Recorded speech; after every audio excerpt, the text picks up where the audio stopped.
नमस्कार दोस्तों, स्वागत है आपका हमारे चैनल द स्टडी कैफे में। मैं अंकित सिंह एक बार फिर से लेके आया हूं आपके लिए आधुनिक भारत का इतिहास का पहला पार्ट। तो दोस्तों, आज हम अपने इस पार्ट में उत्तरवर्ती मुगल काल और मराठा साम्राज्य के 25 महत्वपूर्ण प्रश्नों के बारे में बात करेंगे और उन प्रश्नों के बारे में हम व्याख्या करने का प्रयास करेंगे कि आखिर क्यों उस प्रश्न का उत्तर वह होगा। ठीक है, तो दोस्तों आइए हम प्रारंभ करते हैं अपना वीडियो। तो दोस्तों, अपना वीडियो प्रारंभ करने से पहले मैं आपसे रिक्वेस्ट करूंगा कि अगर आपने हमारा चैनल सब्सक्राइब नहीं किया है तो प्लीज चैनल को सब्सक्राइब करना ना भूलें तथा लाइक एंड कमेंट करना ना भूलें। तो दोस्तों आइए चालू करते हैं अपना वीडियो। तो दोस्तों, हमारा आज का क्वेश्चन नंबर 1 है कि औरंगजेब की मृत्यु के पश्चात मुगल शासकों की गद्दी पर बैठने का सही कालानुक्रम कौन सा है। तो दोस्तों, औरंगजेब की मृत्यु आपको पता है 3 मार्च 1707 को औरंगजेब की मृत्यु हुई और ठीक इसी के पश्चात भारत आधुनिक युग में प्रवेश करेगा, अर्थात उत्तरवर्ती मुगल काल का समय चालू होगा। तो दोस्तों आइए हम अपने उत्तर को देखते हैं। तो हम ऑप्शन हमारे सामने है। ऑप्शन ए बहादुर शाह जफर, जहांदार शाह, फर्रुख सियर, शाह आलम द्वितीय। वहीं ऑप्शन बी है जहांदार शाह, फर्रुख सियर, शाह आलम द्वितीय, बहादुर शाह प्रथम। ऑप्शन सी है फर्रुख सियर, शाह आलम द्वितीय, बहादुर शाह प्रथम, जहांदार शाह। ऑप्शन डी है शाह आलम द्वितीय, बहादुर शाह प्रथम, जहांदार शाह या फिर फर्रुख सियर। तो दोस्तों यहां पर हमें इन्हें के कार्यकाल के अनुसार दोस्तों इन्हें सेट करना है। तो दोस्तों मैं आपको बताना चाहूंगा कि औरंगजेब के बाद सबसे पहला जो शासक बना वो बना बहादुर शाह प्रथम, जिसका वास्तविक नाम मुअज्जम था। ये शासक बनेगा 1707 से लेकर 1712 तक। उसके बाद दोस्तों 1712 से लेकर 1713 तक जहांदार शाह शासक बनेगा। 1713 से लेकर 1719 तक जो कि सैयद बंधुओं के द्वारा बिठाया गया एक शासक है फर्रुख सियर। उसके बाद अगर हम बात करें तो 1719 में ही फर्रुख सियर के द्वारा एक और शासक बैठाया जाता है जिसका नाम था मोहम्मद शाह रंगीला। उसके बाद अगर हम बात करें तो मोहम्मद शाह रंगीला के बाद अहमद शाह, उसके बाद आलमगीर द्वितीय और आलमगीर द्वितीय के बाद शाह आलम द्वितीय अर्थात अली गौहर। अली गौहर जो है दोस्तों 1754 में शासक बनेगा और 1806 तक ये शासक बना रहेगा। तो दोस्तों 1759 से लेकर 1806 तक अली गौहर शासक बनेगा। तो आइए हम इसका सही उत्तर देखते हैं। तो दोस्तों इसका राइट आंसर है ऑप्शन ए अर्थात बहादुर शाह प्रथम अर्थात मुअज्जम, उसके बाद जहांदार शाह, फर्रुख सियर और शाह आलम द्वितीय। दोस्तों शाह आलम द्वितीय की अगर हम बात करेंगे तो शाह आलम द्वितीय 1759 से लेकर 1806 तक शासक रहेगा। तो दोस्तों ये उत्तर हमें याद रखना है। क्वेश्चन नंबर 2 की अगर हम बात करें, नादिर शाह का आक्रमण निम्नलिखित में से किस मुगल बादशाह के समय में हुआ था। तो दोस्तों सबसे पहले तो हमें यह जानने की जरूरत है कि नादिर शाह का आक्रमण हुआ कब था। तो दोस्तों सबसे पहला आक्रमण नादिर शाह का 1739 में भारत में हुआ। 1739 में करनाल के युद्ध में, जो कि 13 फरवरी 1739 को हुआ था, और इस करनाल के युद्ध में नादिर शाह ने मुगल सेना को बुरी तरीके से पराजित किया था। और आपको जानकारी देना चाहूंगा कि नादिर शाह को ईरान का नेपोलियन भी कहा जाता है। दोस्तों तो अगर हम अपने प्रश्न की ओर चलें तो नादिर शाह का आक्रमण किस मुगल बादशाह के समय हुआ था। तो दोस्तों यहाँ पर बहादुर शाह प्रथम ऑप्शन में है जो कि मात्र 1712 तक शासक था। फर्रुख सियर की अगर हम बात करें तो 1719 तक शासक था। मोहम्मद शाह रंगीला की बात करें तो दोस्तों ये शासक हो सकता है क्योंकि दोस्तों इसका शासनकाल जो है 1748 तक था। और दोस्तों हमारा जो नादिर शाह का आक्रमण है, जो करनाल का युद्ध हुआ है, वो 1739 ईस्वी में हुआ है। तो दोस्तों इसका सही उत्तर होगा मोहम्मद शाह, जिसे रंगीला बादशाह भी कहा जाता है। दोस्तों अगर नादिर शाह की हम बात करें तो मार्च 1739 में इसका दिल्ली में प्रवेश हुआ और इसने लगातार 57 दिनों तक दिल्ली में भीषण नरसंहार करते हुए दिल्ली को लूटा था। तो दोस्तों बहुत ही महत्वपूर्ण युद्ध था करनाल का युद्ध, जो कि 1739 में हुआ। क्वेश्चन नंबर 3 की अगर हम बात करें कि बंगाल के नवाबों का सही कालक्रम निम्नलिखित में से कौन सा है। तो दोस्तों अगर बंगाल की बात करें तो सबसे पहले अगर हम बंगाल को जाने तो दोस्तों 1704 में मुर्शिद कुली खां ने बंगाल को स्थापित किया और यही वो वक्त है जब 1704 में बंगाल की राजधानी को ढाका से परिवर्तित करके मुर्शिदाबाद ले जाया जाएगा। तो दोस्तों अगर हम सबसे पहले की बात करें तो बंगाल 1704 में मुर्शिद कुली खां संस्थापक के रूप में जाना जाएगा। वहीं इसको चूंकि मुर्शिद कुली खां जो 1704 में बंगाल की स्थापना करेगा, औरंगजेब के द्वारा 1701 में इसे सूबेदार बनाया जाता है। बाद में इसने बंगाल राज्य की स्थापना की। 1726 में इसकी मृत्यु के पश्चात इसका जो उत्तराधिकारी है वो सुजाउद्दीन होगा। सुजाउद्दीन के पश्चात 1739 में सरफराज खां इसका उत्तराधिकारी होगा, जो कि सुजाउद्दीन का उत्तराधिकारी है।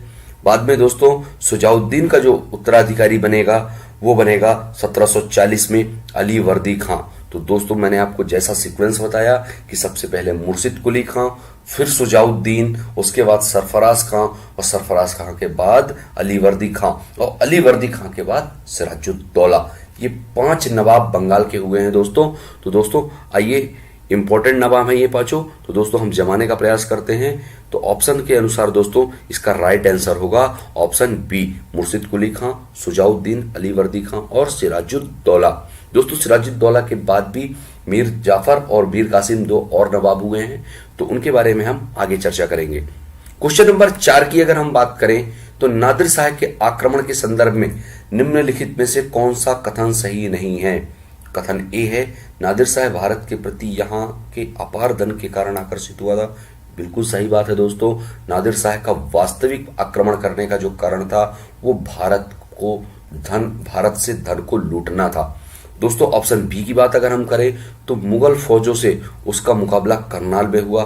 तो बिल्कुल सही बात है दोस्तों। पहले अपन बात कर चुके कि 1739 में, फरवरी 1739 में करनाल के युद्ध में इसने मुगलों को बुरी तरीके से पराजित किया। ऑप्शन सी की अगर हम बात करें तो भारत में लूट से प्राप्त धन के कारण उसने अपने राज्य में 3 साल तक कोई कर नहीं लगाया। बहुत सही बात बोल रहा है दोस्तों, बिल्कुल सही बात है। तो इतना अपार धन ये लूट कर ले गया था दोस्तों कि इसने लगभग कई वर्षों तक इसने अपने ईरान में कर नहीं लगाया। ऑप्शन डी की अगर जहां बात कर रहे हैं, किसने शाहजहां के रत्न जड़ित मयूर सिंहासन तख्ते ताउस को नष्ट कर दिया और प्रसिद्ध कोहिनूर हीरा अपने साथ ले गया। तो दोस्तों बिल्कुल ही गलत है दोस्तों। यह पूरा का पूरा तख्ते ताउस और कोहिनूर हीरा पूरा का पूरा अपने साथ लेके गया था दोस्तों। मोहम्मद शाह रंगीला के द्वारा एक फारसी पांडुलिपि भी बनवाई गई थी, जो कि ये भी अपने साथ ले गया था। तो दोस्तों इसका राइट आंसर होगा ऑप्शन डी। क्वेश्चन नंबर 5 की अगर हम बात करें तो मुगल काल में इजारेदार निम्नलिखित में से किससे संबंधित है। तो दोस्तों ये जो मुगल कालीन इजारेदारी व्यवस्था थी ये किससे संबंधित है। तो ऑप्शन देखते हैं, लगान वसूलने वाला ठेकेदार, राजस्व तय करने वाला अधिकारी, ऋण का लेखा जोखा करने वाला अधिकारी, या फिर भूमि सीमांकन करने वाला अधिकारी। दोस्तों आपको समझ में आ रहा होगा, यहाँ पर जो चारों ऑप्शन है वो राजस्व से संबंधित है।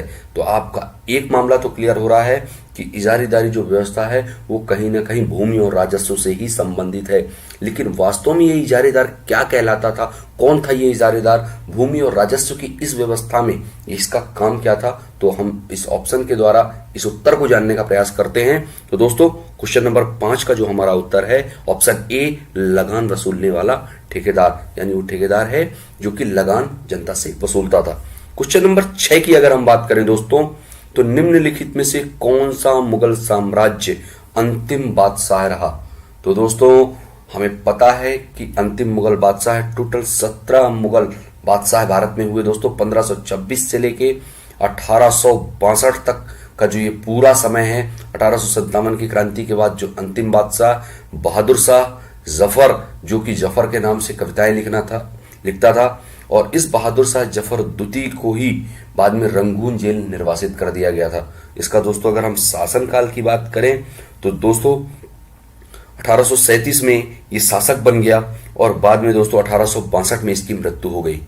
दोस्तों तो हमारे इस क्वेश्चन नंबर 6 का अगर आंसर की बात करें तो अंतिम बादशाह बहादुर शाह द्वितीय। दोस्तों अगर हम बहादुर शाह द्वितीय की थोड़ी और बात करें तो बहादुर शाह द्वितीय एक बहुत ही बहादुर शासक था। इसके दोनों पुत्रों की हत्या अंग्रेजों के द्वारा इसके सामने की गई और इसे जेल पर ले जाते समय इसे इसके ऊपर हथकड़ी लगा दी गई और एक अंग्रेज गवर्नर के द्वारा, चूंकि एक अंग्रेज गवर्नर यह जानता था कि यह एक कविताकार है, जफर के नाम से यह कविताएं लिखता है, तो दोस्तों एक प्रसिद्ध पंक्ति मैं आपको बताना चाहूंगा कि उस गवर्नर जनरल ने इससे एक बात कही थी कि दुम दुमे में दम नहीं, अब खैर मांगो जान की, और एक जफर ठंडी हुई शमशीर हिंदुस्तान की। तो दोस्तों ये बहादुर शाह जफर था, ये भी चुप रहने वाला नहीं था और इसने उस गवर्नर जनरल को यह जवाब दिया था कि गाजियों में बू रहेगी जब तलक ईमान की, तख्त लंदन तक चलेगी शमशीर हिंदुस्तान की। तो दोस्तों ये जो पंक्ति थी ये बहुत ही महत्वपूर्ण पंक्ति है। तो दोस्तों एक शायर ने बहुत ही शायराना अंदाज में एक अंग्रेजी गवर्नर को इसका जवाब दिया था। तो दोस्तों हम अपना क्वेश्चन नंबर 7 देखते हैं। तो शाह आलम द्वितीय के संदर्भ में निम्नलिखित कथनों पर विचार कीजिए। तो दोस्तों निम्नलिखित कथनों पर हमें विचार करना है। तो हमारा कथन है कि इसने अपने वजीर से जान का खतरा था, इसके कारण इसने शासन के आरंभिक वर्षों में यह राजधानी से दूर रहा। ऑप्शन 2 है। कथन दूसरा है कि इसे बक्सर की लड़ाई के बाद कंपनी का पेंशन याफ्ता बनकर इलाहाबाद में रहना पड़ा। तो निम्न में से कौन सा कथन सत्य है? तो दोस्तों अगर हम बात करें शाह आलम द्वितीय जो कि 1759 से लेकर 1806 तक शासक है, तो दोस्तों पहला कथन बिल्कुल सही है। तो दोस्तों इसका एक सेनापति था। अगर हम इसकी बात करें तो वो सेनापति केवल इसका नहीं था, आलमगीर द्वितीय और अहमद शाह द्वितीय के शासनकाल में भी इमादुल मुल्क, जिसे गाजीउद्दीन के नाम से जाना जाता है, ये सेनापति था। और दोस्तों शाह आलम द्वितीय इसके डर के कारण लखनऊ के क्षेत्र में इसने सबसे पहले शरण ली थी। तो दोस्तों ये बिल्कुल सही ऑप्शन है। और बाद में 1772 ईस्वी में महादजी सिंधिया इसे गद्दी पर वापस बैठाते हैं। ऑप्शन 2 की अगर हम बात करें तो इसे बक्सर की लड़ाई। तो दोस्तों बक्सर की लड़ाई के बारे में भी हमें पता है कि बक्सर की लड़ाई कब हुई थी। तो बक्सर की लड़ाई अक्टूबर 1764 में हुई और बक्सर की लड़ाई के बाद इसे पेंशन याफ्ता बनकर ही इलाहाबाद में रहना पड़ा। तो दोस्तों अगर इस हिसाब से अगर हम कथनों की बात करें तो हमारे दोनों कथन सही है। हमारा ऑप्शन उत्तर होगा ऑप्शन सी, ऑप्शन 1 और 2 दोनों। क्वेश्चन नंबर 8 की अगर हम बात करें दोस्तों तो निम्नलिखित कथनों पर विचार कीजिए। दोस्तों एकदम ध्यान रखेंगे, हम एनसीईआरटी की एमसीक्यूज लगा रहे हैं। यहां पर एक प्रश्न को सॉल्व करते समय हमें कई प्रश्नों के उत्तर मिलते हैं, इसलिए आप प्लीज पेन और कागज लेकर बैठे। अगर आपको लगता है कि यह कोई महत्वपूर्ण फैक्ट हो सकता है तो प्लीज उसे नोट आउट करना ना भूलें। तो दोस्तों क्वेश्चन नंबर 8 की अगर हम बात करें तो निम्नलिखित कथनों पर विचार कीजिए। कथन 1 है कि निजाम उल मुल्क स्वयं मुगल वजीर का अपना ओहदा छोड़कर दक्कन चला गया। तो दोस्तों बिल्कुल सही बात है। निजाम उल मुल्क अर्थात चिदकलिस खां जो कि हैदराबाद राज्य का संस्थापक माना गया है, अर्थात इसने हैदराबाद राज्य की स्थापना की है। 1724 में इसने हैदराबाद राज्य की स्थापना की थी।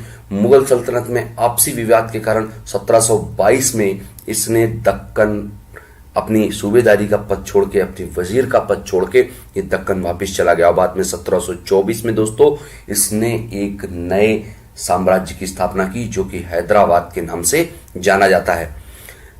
दूसरा कथन दोस्तों अगर हम बात करें तो अहमद शाह अब्दाली ने पानीपत की तीसरी लड़ाई में मुगल सेना को परास्त किया।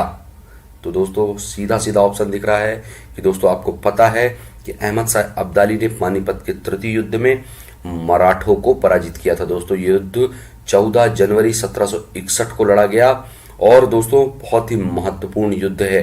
तो दोस्तों अगर इसके कथन के बारे में बात करें तो दोस्तों कथन 1 जो कि सही है और कथन 2 बिल्कुल गलत है।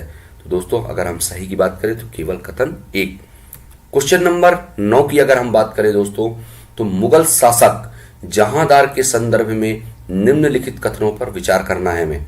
तो दोस्तों जहांदार शाह 1712 से 1713 तक मुगल बादशाह रहेगा, जिसे लंपट मूर्ख के नाम से भी जाना जाता है। बिल्कुल दोस्तों लाल कुंवर नाम की एक महिला है जिसके प्रेम में ये फंसा रहेगा और दोस्तों 1 वर्ष का ही शासनकाल यह कर पाएगा। तो दोस्तों अगर हम इसके कथनों के बारे में बात करें तो जहांदार ने जुल्फिकार खां की सहायता से गद्दी प्राप्त की। बिल्कुल सही बात है दोस्तों, जुल्फिकार खां के माध्यम से ही इसने गद्दी प्राप्त की और बाद में ये जुल्फिकार खां को ही अपना वजीर नियुक्त करेगा। उसके बाद दोस्तों अगर कथन नंबर 2 की बात करें कि इसके समय जजिया समाप्त किया गया, तो दोस्तों बिल्कुल ही गलत है ये।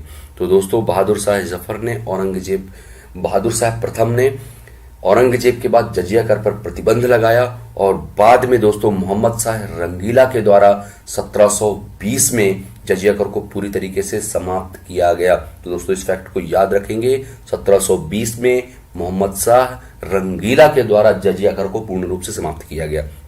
अर्थात यहां पर अगर हम बात करें तो जहांदार शाह ने जजिया को समाप्त नहीं किया।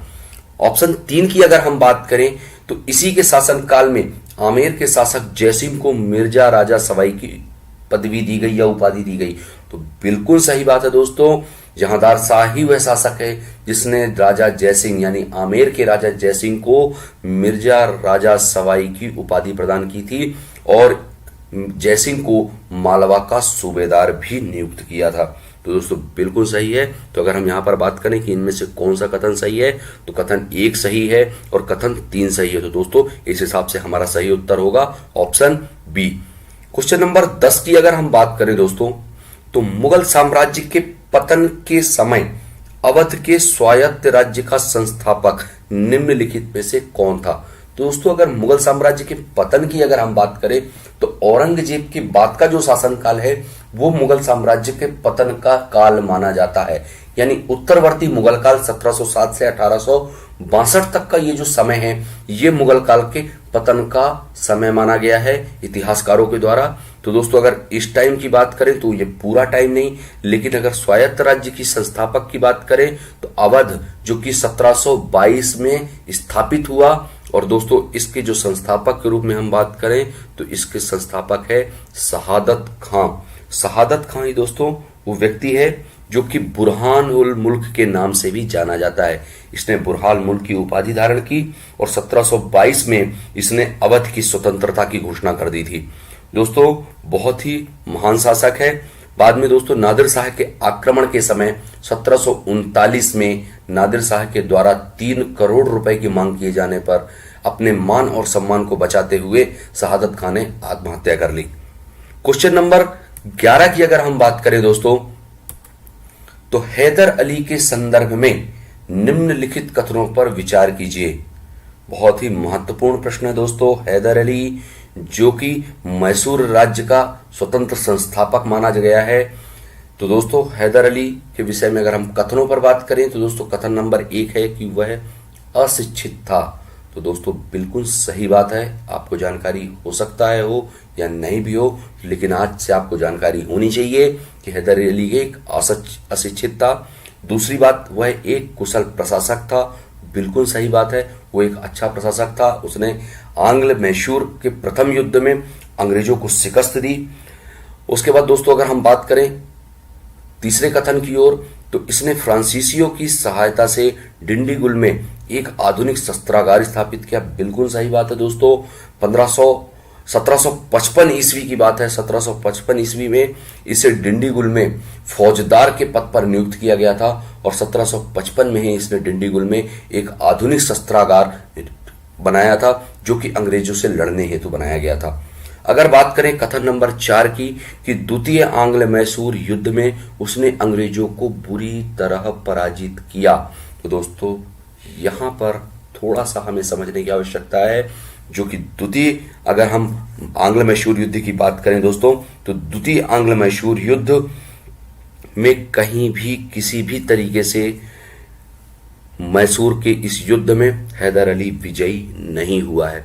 दोस्तों आपको मैं जानकारी देना चाहूंगा कि 1780 से लेकर 1784 का जो समय है ये द्वितीय आंग्ल मैसूर युद्ध के नाम से जाना जाता है। और दोस्तों ये द्वितीय आंग्ल मैसूर युद्ध बहुत ही महत्वपूर्ण युद्ध था, जिसमें 1781 में वारेन हेस्टिंग ने लॉर्ड आयरकूट को हैदर अली से लड़ने हेतु भेजा और बाद में इस आयरकूट ने पोर्टो नोवा, जो कि 1781 में लड़ा गया, पोर्टो नोवा के युद्ध में हैदर अली को पूरी तरीके से पराजित किया था। तो दोस्तों अगर हम यहाँ पर सही कथन की बात करें तो सही कथन हमारे केवल पहला, दूसरा और तीसरा है। तो इस हिसाब से दोस्तों हमारा राइट आंसर होगा ऑप्शन बी।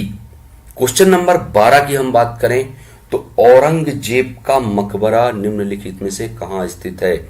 ऑप्शन ए है Khuldabad, option B Agra, option C Fatehpur Sikri और option D Delhi.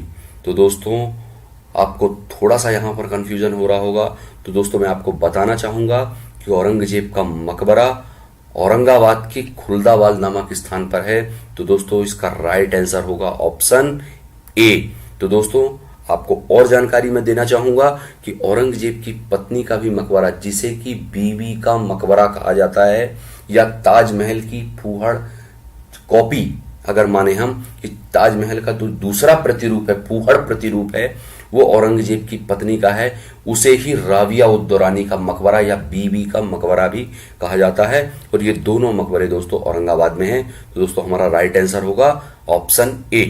Question number 13 की अगर हम बात करें दोस्तों, तो निम्नलिखित कथनों पर हमें पुनः विचार करना है।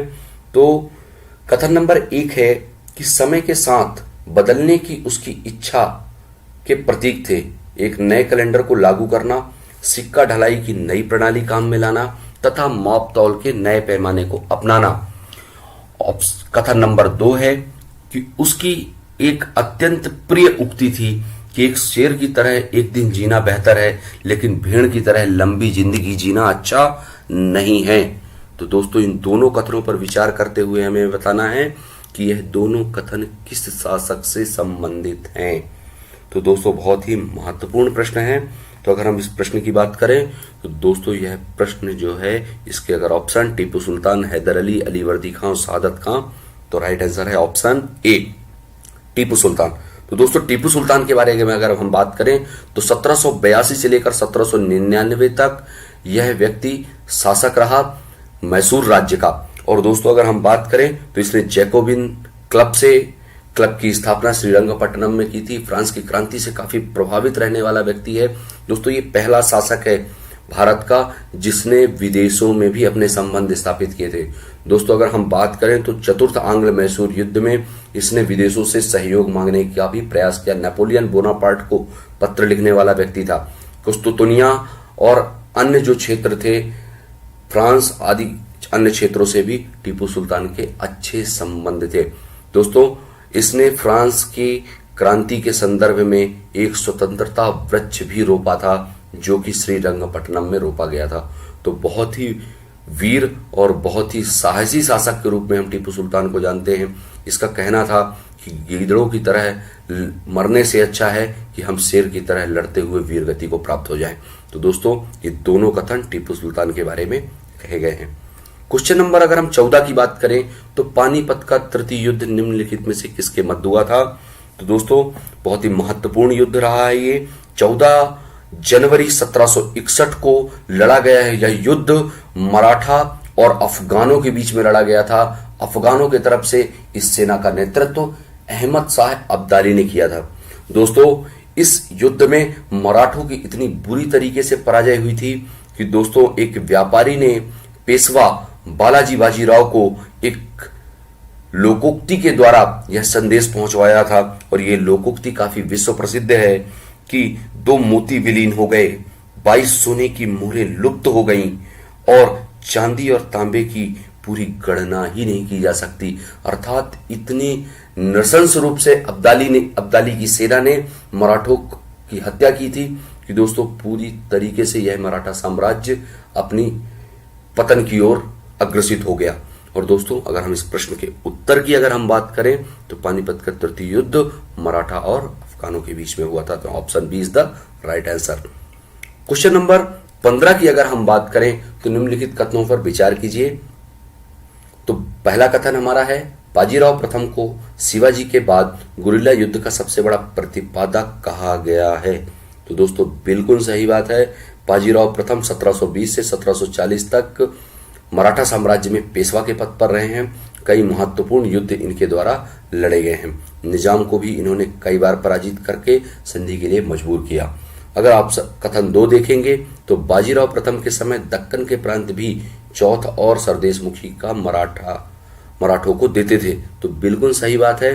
बाजीराव प्रथम के समय दक्कन के सभी प्रांत जो है चौथ और सरदेशमुखी मराठों को देते थे। बाजीराव प्रथम ने पुर्तगालियों के पश्चिम तट के इलाकों को अपने कब्जे में लिया था। तो बिल्कुल नहीं दोस्तों, ये बिल्कुल ही गलत कथन है। बाजीराव प्रथम ने कहीं भी पुर्तगालियों के किसी कार्य में हस्तक्षेप नहीं किया। तो अगर हम देखते हैं कि निम्न में से कौन से कथन सत्य हैं, तो ऑप्शन ए केवल एक दो, केवल दो तीन, केवल दो और केवल तीन। तो दोस्तों हमें पता है हमारा सही जवाब है ऑप्शन ए केवल एक और दो। क्वेश्चन नंबर 16 की अगर हम बात करें तो शिवाजी के पोते साहू और कोल्हापुर में रहने वाली उसकी चाची ताराबाई, जो कि आपको पता है दोस्तों कि साहू और ताराबाई के बीच में 1708 में एक प्रसिद्ध युद्ध हुआ है जिसका नाम है खेड़ा का युद्ध। तो दोस्तों इनके बीच में बाद में गृह युद्ध होगा और यह गृह युद्ध, खेड़ा के युद्ध के बाद ये दो भागों में बढ़ जाएंगे, जहां की कोल्हापुर में ताराबाई शासन संभालेंगी और वास्तव में पूना का जो वास्तविक शासन है वो छत्रपति साहू जी महाराज संभालेंगे। तो एक नई व्यवस्था को जन्म दिया। इस व्यवस्था के तहत मराठा साम्राज्य में कौन सा परिवर्तन दिखाई देगा? तो दोस्तों ये जो विभाजन हुआ इसके कारण मराठा साम्राज्य में कौन सा परिवर्तन आया?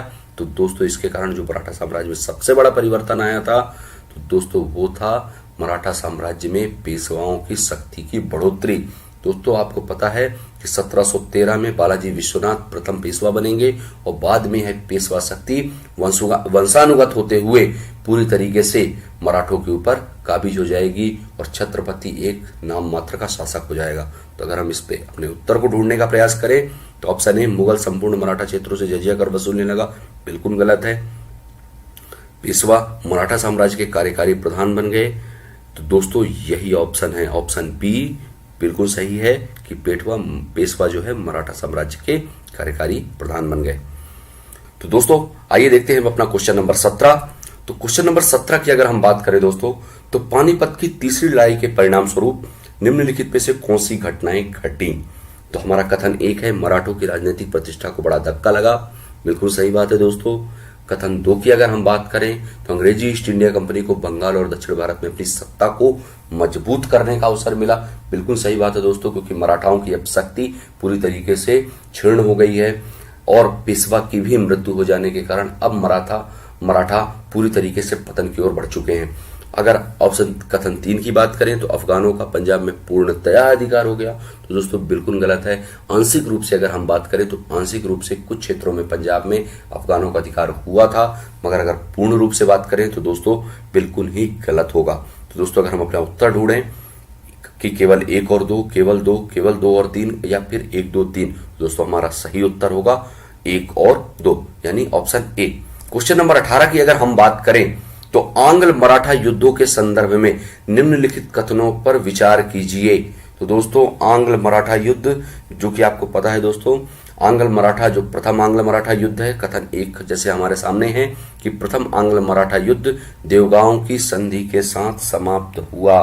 तो दोस्तों बिल्कुल ही नहीं, यह कथन किसी भी तरीके से सही नहीं है। तो दोस्तों अगर मैं प्रथम आंग्ल मराठा युद्ध के बारे में आपको बताऊं तो 1775 से 1782 के मध्य यह प्रथम आंग्ल मराठा युद्ध लड़ा गया और वास्तव में इस युद्ध की अगर हम नींव की बात करें कि क्यों ये युद्ध प्रारंभ हुआ तो राघोबा अर्थात रघुनाथ राव के द्वारा सूरत की संधि जो कि 1775 में की गई और यही 1775 की सूरत की संधि प्रथम आंग्ल मराठा युद्ध के वास्तविक कारणों के रूप में जानी जाती है और बाद में सालबाई की संधि के द्वारा यह युद्ध समाप्त होता है। दोस्तों अब कथन 2 की अगर हम बात करें तो द्वितीय आंग्ल मराठा युद्ध में सालबाई की संधि हुई। तो दोस्तों जैसा कि अभी आपको मैंने पहले ही कथन के विश्लेषण में बताया कि सालबाई की संधि प्रथम आंग्ल मराठा युद्ध में हुई थी और सालबाई की संधि के द्वारा प्रथम आंग्ल मराठा युद्ध समाप्त हुआ था। अगर हम वहीं द्वितीय आंग्ल मराठा युद्ध की अगर हम बात करें जो कि 1803 से 1806 के बीच में लड़ा गया था, तो दोस्तों 3 प्रमुख संधियां यहां पर हुई थी, जो कि भोसले ने देवगांव की संधि, सिंधिया ने सुरजी अर्जुन गांव की संधि तथा होलकर ने राजपुर घाट की संधि की थी। और दोस्तों लॉर्ड लेक और लॉर्ड वेलेजली ने ही अंग्रेजों की ओर से द्वितीय आंग्ल मराठा युद्ध में संपूर्ण प्रतिनिधित्व किया था। तो दोस्तों ये कथन भी गलत है। अगर आप कथन 3 की हम बात करें तो तृतीय आंग्ल मराठा युद्ध में मराठों की हार के बाद अंग्रेजों ने पेशवा के वंशानुगत पद को समाप्त कर दिया। तो दोस्तों बिल्कुल सही बात है ये। 1817 से लेकर 1818 के बीच जो ये युद्ध लड़ा गया, जो कि लॉर्ड हेस्टिंग के शासनकाल में लड़ा गया था, और यह युद्ध पूरी तरीके से निर्णायक युद्ध था। और इसके बाद मराठा शक्ति पूरी तरीके से समाप्त हो गई और पूना को पूरी तरीके से समाप्त करके अंग्रेजी शासन में विलीन कर लिया गया। तो दोस्तों अगर हम कथन 3 की बात करें तो बिल्कुल ही सही कथन है। और तो दोस्तों हमारा सही कथन होगा, तो हमें पता है कि कथन 3 सही है, तो दोस्तों हमारा राइट आंसर होगा ऑप्शन सी, केवल 3। क्वेश्चन नंबर 19 की अगर हम बात करें तो निम्नलिखित में से सरजामी प्रथा किससे संबंधित है? तो दोस्तों बहुत ही महत्वपूर्ण प्रश्न है कि निम्नलिखित में से सरजामी प्रथा किससे संबंधित है? मराठा सिंचाई कर, मराठा भू राजस्व, मुगल कालीन चुंगी, या फिर सिखों के सैन्य प्रशासन से? तो दोस्तों इसका राइट आंसर होगा मराठा भू राजस्व, यानी ऑप्शन बी। क्वेश्चन नंबर 20 की अगर हम बात करें तो मराठा राजस्व व्यवस्था के संदर्भ में निम्नलिखित कथनों पर विचार कीजिए। तो दोस्तों कथन 1 की बात है कि चौथ मराठा आक्रमणों से बचने के बदले वसूला जाने वाला शुल्क था। बिल्कुल सही है दोस्तों। आपको पता है कि 2 प्रकार के कर, चौथ और सरदेशमुखी, जो कि एक अतिरिक्त अलग प्रकार के कर थे जो कि मराठा साम्राज्य में वसूले जाते थे। अगर वहीं हम दूसरे कथन की बात करें तो सरदेशमुखी मुख्यतः मराठा शासित राज्यों से वसूला जाने वाला भू राजस्व था। तो दोस्तों बिल्कुल ही गलत कथन है ये। दोस्तों मैं आपको बताना चाहूंगा कि सरदेशमुख जो शब्द है, वास्तव में इस शब्द का जो अर्थ है, इसका अर्थ होता है प्रधान मुखिया। तो चूंकि सरदेशमुखी इसलिए वसूला जाता था कि प्रधान मुखिया होने के नाते लोगों के हितों की रक्षा के बदले ये जो कर लिया जाता था वो सरदेशमुखी कहलाता था। अर्थात आपको याद रखना है, सरदेशमुखी भू राजस्व का कर नहीं है। सरदेशमुखी लोगों के हितों की रक्षा के द्वारा लिया जाने वाला जो मराठों का प्रधान मुखिया है वो जो कर लेता था दोस्तों, इसका जो 1/10 भाग था वो कर के रूप में लिया जाता था। तो दोस्तों अगर इसके उत्तर की बात करें तो केवल और केवल ऑप्शन 1 ही सही है। तो दोस्तों इसका राइट उत्तर होगा ऑप्शन ए। तो देखते हैं क्वेश्चन नंबर 21। तो क्वेश्चन नंबर 21 की अगर हम बात करें दोस्तों तो सिखों के संदर्भ में निम्नलिखित कथनों पर विचार कीजिए। तो पहला ऑप्शन है सिख धर्म की शुरुआत गुरु नानक के द्वारा की गई। हमारा कथन दूसरा है सिखों के लड़ाकू समुदाय के रूप में बदलने का काम गुरु हरगोविंद ने शुरू किया। या तीसरा कथन है अपने आखिरी गुरु गोविंद सिंह के नेतृत्व में सिख एक राजनीतिक और फौजी ताकत बने। तो दोस्तों अगर मैं सिख संप्रदाय के बारे में आपसे बात करूं तो गुरु नानक के द्वारा सिख संप्रदाय की नींव रखी गई तथा इसके 10वें गुरु के रूप में गुरु गोविंद सिंह जाने जाते हैं। दोस्तों अगर गुरु गोविंद सिंह की बात करूं तो 1699 में इन्होंने व्यक्तिगत गुरुत्व सिद्धांत, यानी एक व्यक्ति को गुरु ना मानते हुए इस सिद्धांत को समाप्त करते हुए एक नया पंथ स्टार्ट किया जिसे हम खालसा पंथ के रूप में भी जानते हैं। तो दोस्तों हमें याद रखना है 1699 में गुरु गोविंद सिंह के द्वारा खालसा पंथ प्रारंभ किया गया था। दोस्तों अगर हम बात करें गुरु नानक की तो गुरु नानक का जन्म 1469 ईस्वी में तलवंडी में हुआ था। और दोस्तों वास्तव में जो सिख संप्रदाय है वो एकेश्वरवाद की अवधारणा को मानने वाला एक संप्रदाय है। बाद में 1538 में करतार नामक एक क्षेत्र में गुरु नानक की मृत्यु हो जाती है और गुरु नानक का जो समेटा हुआ, यानी उनके द्वारा बोले हुए प्रवचनों का जो महत्वपूर्ण ग्रंथ है, जो कि वर्तमान में सिख संप्रदाय का एक महत्वपूर्ण ग्रंथ जाना जाता है, जो कि गुरु ग्रंथ साहिब कहलाता है। तो दोस्तों अगर हम इन तीनों कथनों की बात करें तो ये तीनों के तीनों कथन सही हैं, यानी दोस्तों हमारा राइट आंसर होगा ऑप्शन डी। अगर हम बात करें क्वेश्चन नंबर अपने 22 की, तो क्वेश्चन नंबर 22 में देखो दोस्तों सूची 1 और सूची 2 को हमें सुमेलित करना है। तो दोस्तों आपको पता होगा त्रावणकोर राज्य, आमेर, जाट राज्य और रुहेलखंड।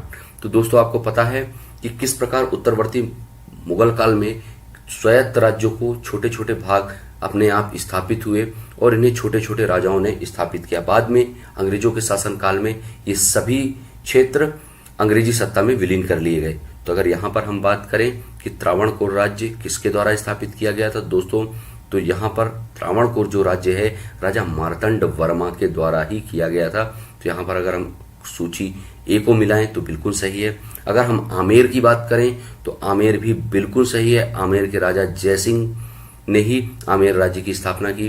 अगर वहीं हम तीसरे की बात करें जाट राज्य की, तो दोस्तों बिल्कुल सही बात है, क्योंकि अगर सूरजमल यहाँ पर ऑप्शन में है तो सूरजमल यहाँ पर राइट आंसर होगा।